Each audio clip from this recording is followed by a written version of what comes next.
What's up, everybody? My name is Parasite. Welcome back to Schoolboy to Superstar with Borussia Dortmund.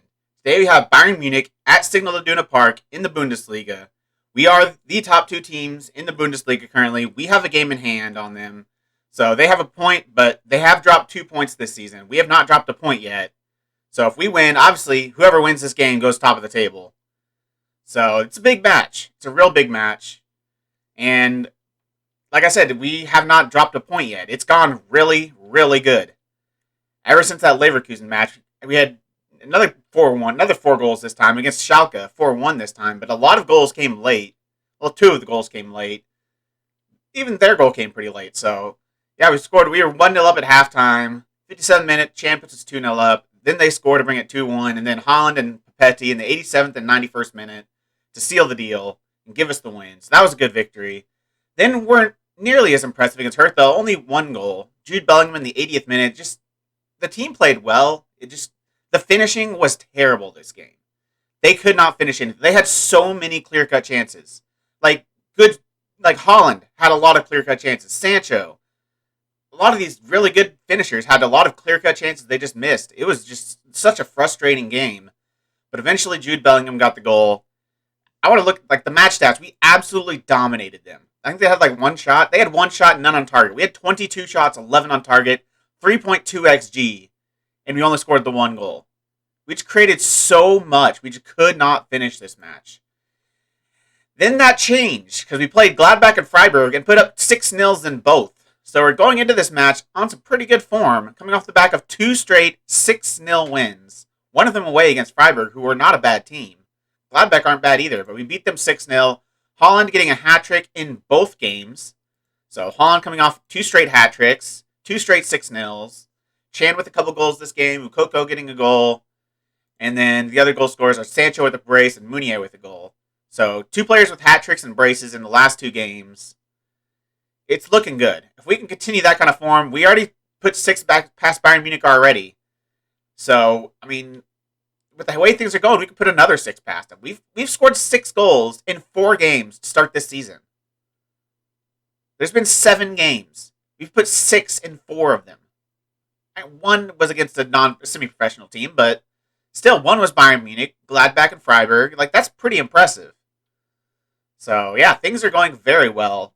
I'm back a little bit early, right before the game, because we have the draw for the Champions League group stage. So let's look at that draw. See who we get. We should be first pot. We are. So we're not going to get any of the super ridiculous teams, but there's still, look at the 2 seeds though. Inter, Tottenham, Chelsea, Roma, Barcelona. We're hoping for Shakhtar or Porto, basically. Let's draw the first round. We are in pot B. Man United get Roma, so that's another. I probably would have taken Roma. They're not that good. So we're just fingers crossed for Shakhtar, but we're going to get Barcelona. We get Inter. Okay, it's not Barcelona, but it's still a really tough match. Who gets... Benfica get Barcelona, so unfortunate for them. Liverpool get Bayern Munich. Juventus get Shakhtar, and PSG gets Chelsea. Let's see these third pot teams. Braga, the obviously standout ones that you want to get. Maybe Salzburg, definitely. Salzburg in pot 3, that's pretty impressive. Zenit, Moscow, so just don't get Milan. We can't get Leipzig or Leverkusen. Just don't get Milan.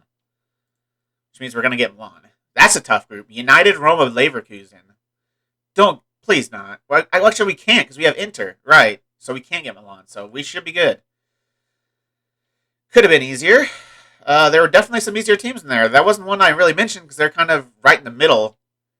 They're good enough to beat us, but I don't know if they're good enough to get one of the top 2 spots. Still, it's a little bit tougher than I'd like.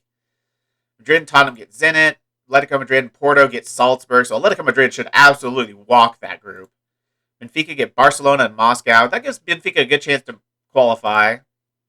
Oh, there's the group of death. Liverpool, Bayern Munich, AC Milan. Group of death. Which means Juventus are either going to get Braga or Leipzig. If they get Braga, that is as gimme of a group as you can get. And there would be another group of death in Group H. They do get Leipzig, though. So, poor Shakhtar. And Chelsea and PSG get Braga. These poor pot 4 teams. Monaco aren't even that good in this game. There's none really there that concern me, but still the easiest would probably be Mold or Stand of Liège. Maybe Young Boys. Fenerbahce's gone. Give us one of the easy ones. I want to beat up on a cupcake team. Young Boys. Okay. I'll take it. So, Inter, Real Sociedad, and Young Boys. We should be able to get through that group.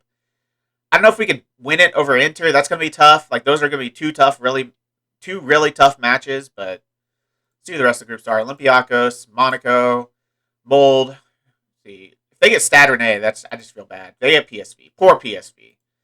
Stade Rennais go into the group with Juventus. And finally, the last group is Chelsea, PSG, Liège, and Braga.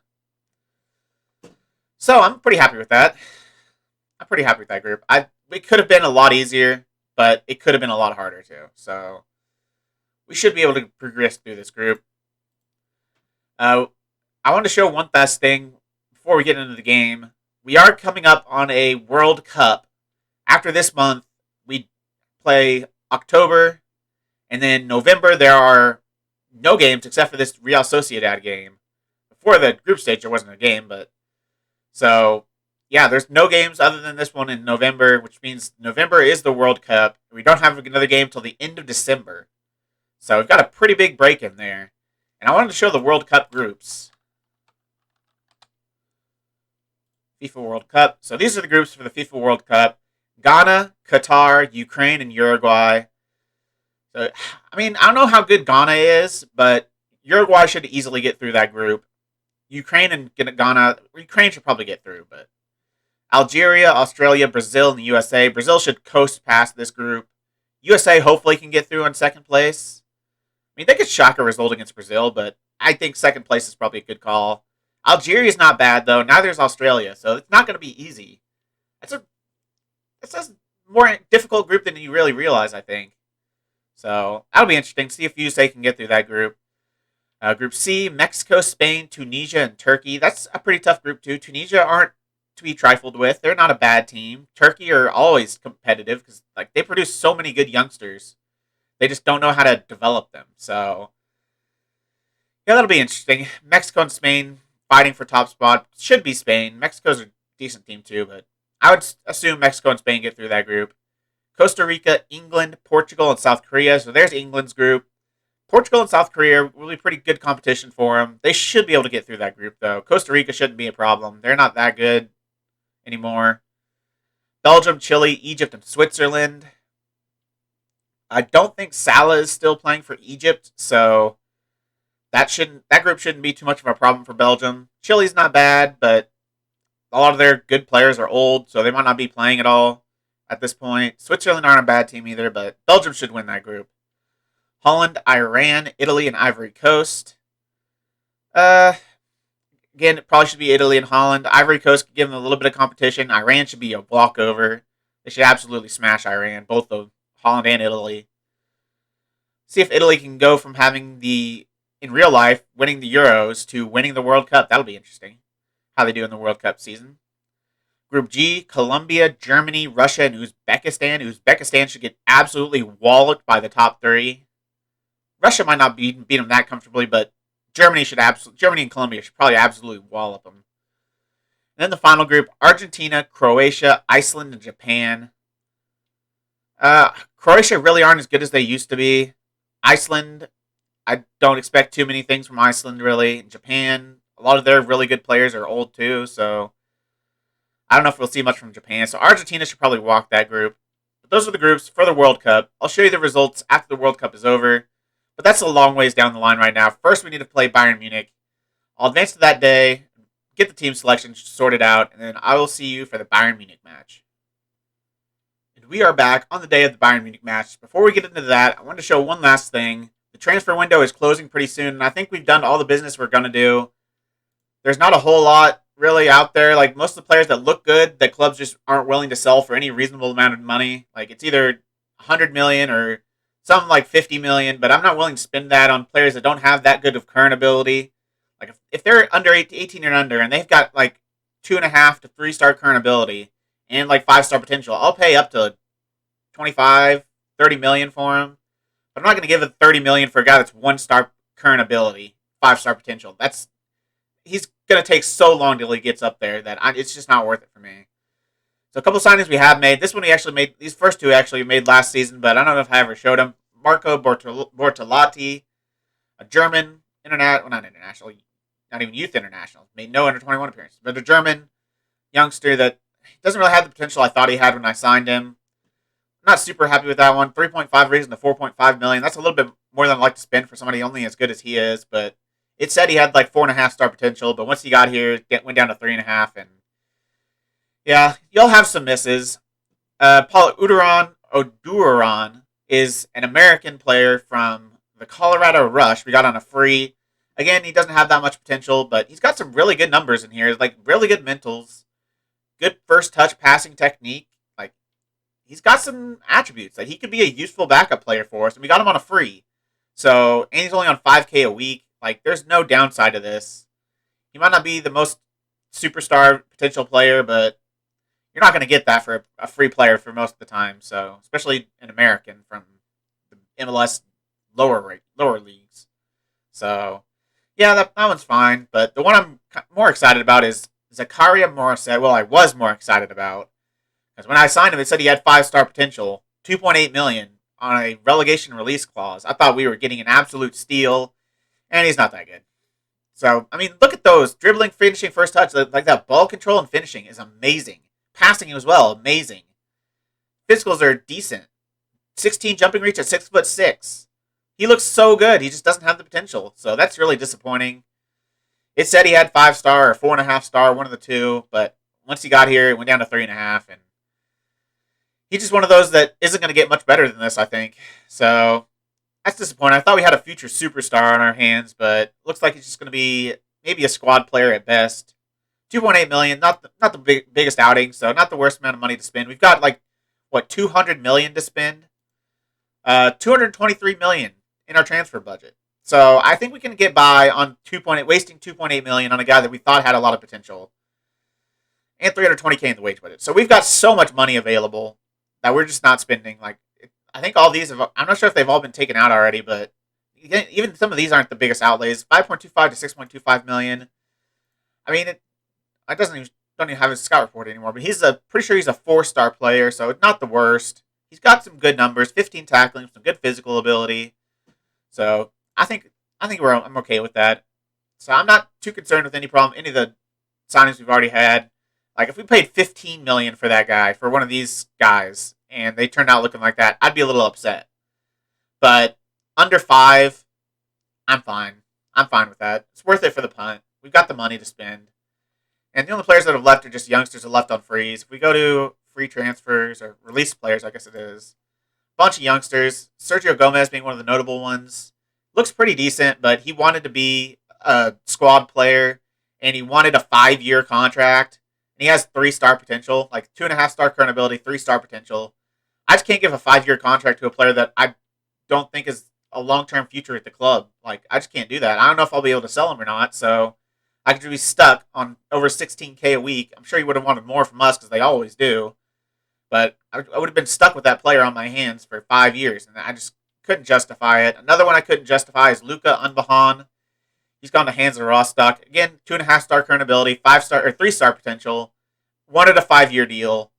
I wasn't interested in having him on a 5-year deal. Maybe I should have as a 3rd-string goalkeeper, but yeah, I just didn't want to do that long term. Like, I've got some youngsters at the squad that have some good potential at goalkeeper that I'd much rather give some game time to as a 3rd goalkeeper here in the next few years than Luka Unbahan. So let him walk, and the rest of them are just kind of no-name youngsters that don't have any potential. So not too many losses. But for the Bayern Munich match, the squad I'm going with, Berkey in net, of course, but mostly because Van der Voort's injured. I still would probably start Berkey no matter what, but Van der Voort is out. Hatterin's out. Toljan, not really consequential or anything. Collins has played for the under-19, so he can't play. But Berkey in net, Meunier, Papetti, Zagadou, Calafiori, I think our best back line. Camavinga, Bellingham, and I've gone with Emre Can, even though Gio Reyna is back and ready to play. He's not fully fit. Says fitness test isn't required, but this is his first game back from injury, and Emre Can's been playing amazingly. You can see his average ratings. He had one poor game, but other than that, he's played fantastic. got a couple goals in there too. So I just feel like his extra defensive ability, plus he's done well going forward. I don't see a reason to drop him. So Reyna will start on the bench. I think my assistant manager did that press conference. That's annoying. Sancho, Holland, Mukoko. Mukoko's been great. He's already improving even more. He's up to 3.5-star potential, or 3.5-star current ability. He looks ridiculous. He looks so freaking good. Yusufa Mukoko. Imagine that guy and that guy as your two strikers. We are set. He's only 22. And Mukoko's what, 18? 17? 17 years old. We are set for the next 12 years with Erling Haaland and Yusufa Mukoko. Just don't sell them. Just don't sell them and just rake in all the goals. Because they're going to bring a lot of goals. They've already brought a lot of goals. 10 goals from Haaland, 8 goals from Mukoko. Obviously, double hat trick will do pretty well for raising your goal differential, but yeah, it's been great. So let's get into the match, see what we can do against Bayern Munich, see if we can put another 6 past them. I'm going to say let's give the fans something to cheer today. It's a big rivalry match. Do it for the fans. I have faith. Everyone's motivated. Both teams come to this one in good form. How do you rate your chances ahead of kickoff? Well, we're coming off 2 straight 6-0s. They're coming off against a draw against Cologne, I believe. So I think we're in a little bit better form. But they're a very good team, and we're going to relish the challenge of keeping our good form whilst putting a dent in their aspirations.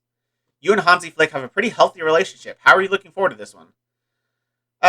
Sure, we're on good terms, but I still want to win. Yeah, I don't care who the manager is. I want to win every match we're in. So, and it's looking like this complete forward, advanced forward partnership is doing pretty well. I was worried about taking Haaland off that advanced forward. That's a pretty strong squad. Mateus Enrique in there. So, new midfielder. But I was worried if taking Haaland off a complete forward would hurt him. But yeah, no. He's just as good as he's been. He's scoring goals for fun. Double hat trick. I think he's fine as a complete forward. We finally get our first highlight of the game 13 and a half minutes in. And it's going to be us on the ball. Sancho driving to the left, finding a ball to Calafiori. Just keeps it in on the touchline. Puts the ball across to Mukoko. He falls to Haaland. And he keeps scoring. Erling Haaland looking for another hat trick. He gets the first goal in the 14th minute. Pretty lucky. A pinball in the box. And is it not going to show it? There it goes. Sancho playing the ball out to Calafiori. Puts the ball in. Looking for Mukoko, I believe. And he just clears it against his own player. Kimmich clears it against Mateus Enrique. And it falls right to the foot of Erling Haaland. And he does not miss from that close in. Erling Haaland rarely misses those.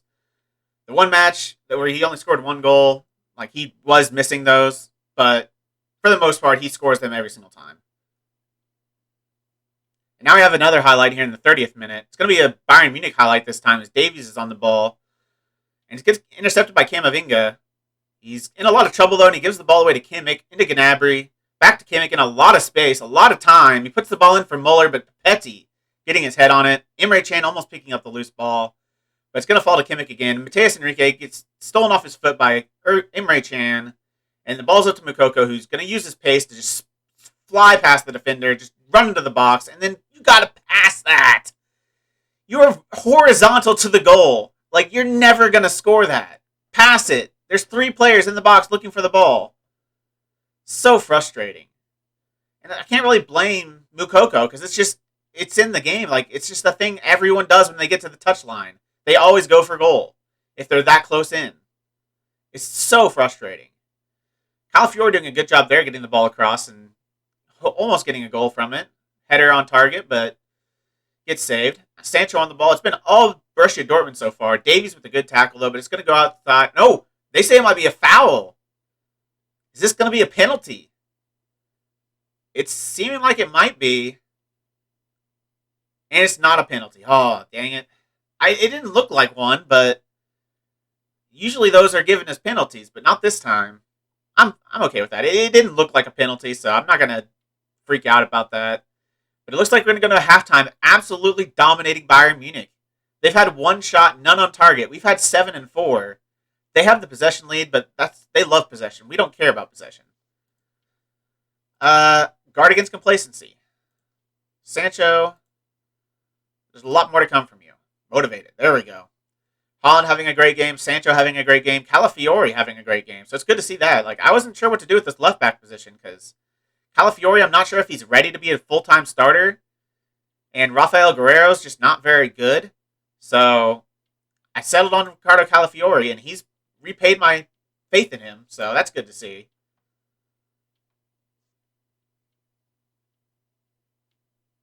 Have a highlight here in the 49th minute. It's going to be a ball in from Moukoko into Haaland. Our front two men pairing up to almost score another goal. Haaland's ball goes off the crossbar.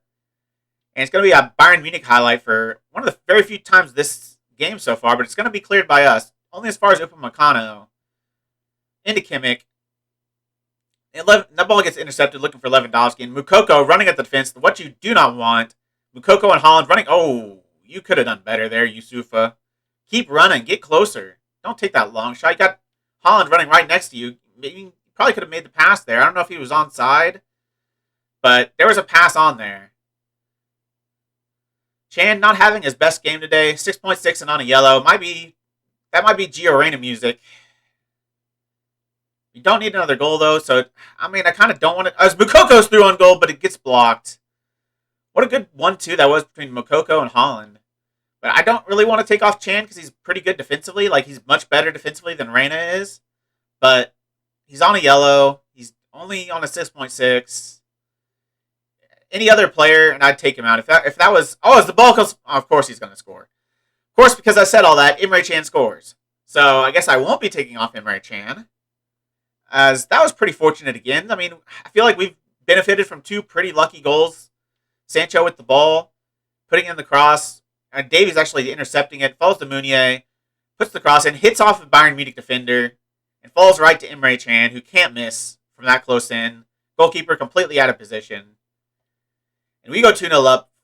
I want to say fully deserved because we've dominated the game, but those were two pretty lucky bouncing goals that, weren't, I don't know if they're fully deserved. I'm actually going to take Bellingham off and bring on Reyna. Give him a little bit more of a run out. Get his match sharpness up a little bit. Chan's actually tired, but I still think it was the right call to bring on Reyna and keep on Emre Can. He scored a goal. He's good defensively. He's the kind of player I want in this match. I'm going to take Camavinga off. He's on a yellow. Hasn't played amazingly well. Thomas Delaney, the more defensive option, will come in. And we'll just see this game out. Let's go to our instructions. Let's waste time. We're going to have a highlight before that comes into effect. Dimmerby's on the pitch now. Nice interception by Calafiori. I was about to say he's absolutely dominated this game, and then he gives away what might be a penalty. He's been fantastic so far, and then he does that. That's so frustrating. I think it's outside the box, though. It's right near the line, but I think it's slightly outside. I do think it is a foul, but please be outside. This would be very nervy. No penalty. Outside the box. Free kick. That would have been very nervy if that was given as a penalty and they scored it. Because they're probably going to score it because Lewandowski's a really good penalty taker. I want to tell the team to focus. No matter what happens in this highlight, I want to tell the team to focus. And nothing happens in the highlight. We got one more sub to make. Meunier. Calafiori's gone down because of that foul. And he's on a yellow. He's pretty tired. I think I'm actually going to bring in Luka Netz at left back instead of Rafael Guerrero, because I feel like we've got this game locked up, and I want to give Luka Netz a lot of game time, because he needs to be our starting right back sooner rather than later. So let's bring in Luka Netz. I think we're doing everything we can to see the game out. We're wasting time. They haven't done anything. This has been a fully dominated game by Borussia Dortmund, and we go home with a 2-0 victory. What a game. We didn't put 6 past them. But we looked pretty dang good nonetheless. Looked very good defensively. Meunier being the man of the match. Haaland playing well. Moukoko didn't really do a whole lot. A couple decisions I wouldn't really agree with, but he played all right on the day. Sancho played well. Chan played well. Reyna come in and did all right. Wasn't anything special from any of our 3 subs, but I'm happy with how that game went. 1.89 to 0.21 XG. Good win. Well done. Nothing too over the top. That result takes Dortmund top of the league, of course. You must be pleased with that. It gives us a platform to build on and something to work towards maintaining. It creates a positive atmosphere, and hopefully we can take an optimistic approach going forward. That has to be a satisfying win for you. We were excellent and thoroughly deserved this win. I'm so proud of this team. Absolutely. We go 2 points with a game in hand. We go 2 points clear with a game in hand against Bayern Munich. Game in hand against most of the league, even. So we could go comfortably top of the league if we win our next game, or win our game in hand, whatever that is. Let's look at the schedule. So we've got a lot of cup matches and Bundesliga matches, and September went from what was looking like a gimme month to pretty tough. Inter, Sociedad, and Young Boys in there. In the Bundesliga, it should be fine. Cologne aren't a bad team, but Dusseldorf, Union Berlin, they're in 11th place, but we should still be smashing them. And then, October starts off pretty easy. Paderborn, Nuremberg, but then Hoffenheim aren't a bad team. Augsburg are a good team. Leipzig are a good team. And then Leverkusen are a good team. So, yeah, no easy run-ins. In terms of when we'll be back, I think we'll be back for the Sociedad match. We'll take a little bit of a break from the Bundesliga and have a couple Champions League matches in a row. We'll come back for Sociedad. Then after that, I think we'll come back for Inter Milan. Or do I do it the other way around? But I want a bigger break between games than going straight from Bayern Munich to Inter. Because I kind of want to see the last game of the Champions League group stage, but I think this Inter Milan match will tie it up. If we win this Inter Milan match, I think we will guarantee our position in the group no matter what. So, yeah, next episode, we'll come back for Real Sociedad. If you've made it this far, why don't you like the video, subscribe, and click the bell. The links to all my socials are also in the description. I really appreciate all your support. Thank you all for joining me, and I'll see you next time.